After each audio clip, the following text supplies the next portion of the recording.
What's this? A Curiousjoi takeover? Yeah, I know. I couldn't let them fully take over my channel without doing a quick little intro.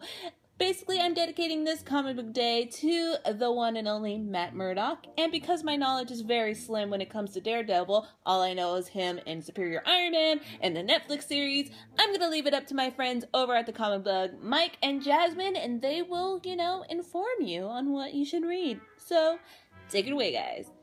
We're here to talk about Jasmine's latest obsession, Daredevil. I think you binge watched the entire Netflix series. The entire 13 episodes in like 2 sittings. She was hungry for more, yes. And we got her started here. Yeah. The Man Without Fear, it's Frank Miller's. It's probably the closest thing to the Netflix series, right? Probably, yeah.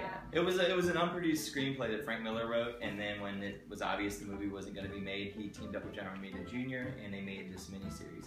And before that, in the 70s and early 80s, Frank Miller did an amazing run, probably about 40 issues or so on the regular Daredevil series, where he sort of really flipped the script and innovated a lot of things in comics. This is a very important comic historically.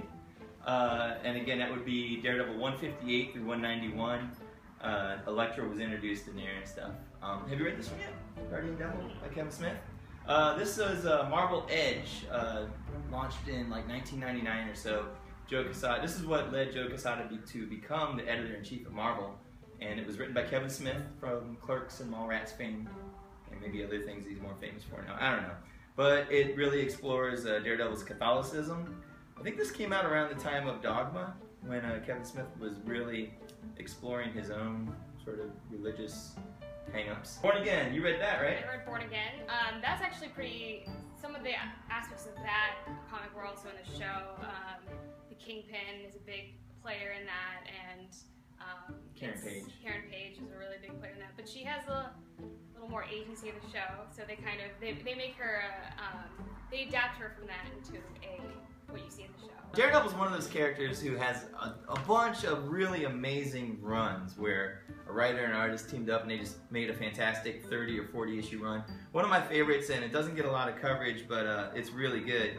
Ann Nocenti and John Romita Jr. did a run in the late 80s, and I'll show you some covers. Again, it's not collected. Typhoid Mary was a character that she created. It's a real badass, sort of psychotic version of Elektra. It's not Elektra at all, but yeah, she's got mental issues.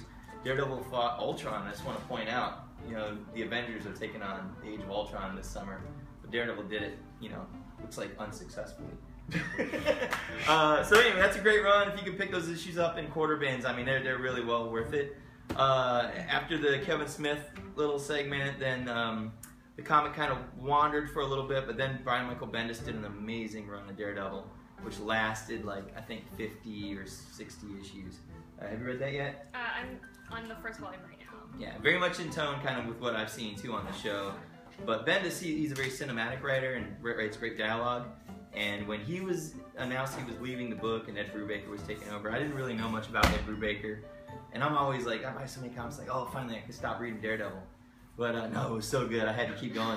The Brubaker run's amazing too, and it's really, it works well with the Bendis run, kind of picks it up. Brings us up to current day. Mark Waid's Daredevil, which I think is going to be coming to an end soon too, injected a lot of fun. Mark Waid's really good at bringing the fun back to superheroes, and amazing lineup of artists. If you look in here, it's not really much like what you see on TV, although I guess, Foggy's a fun character.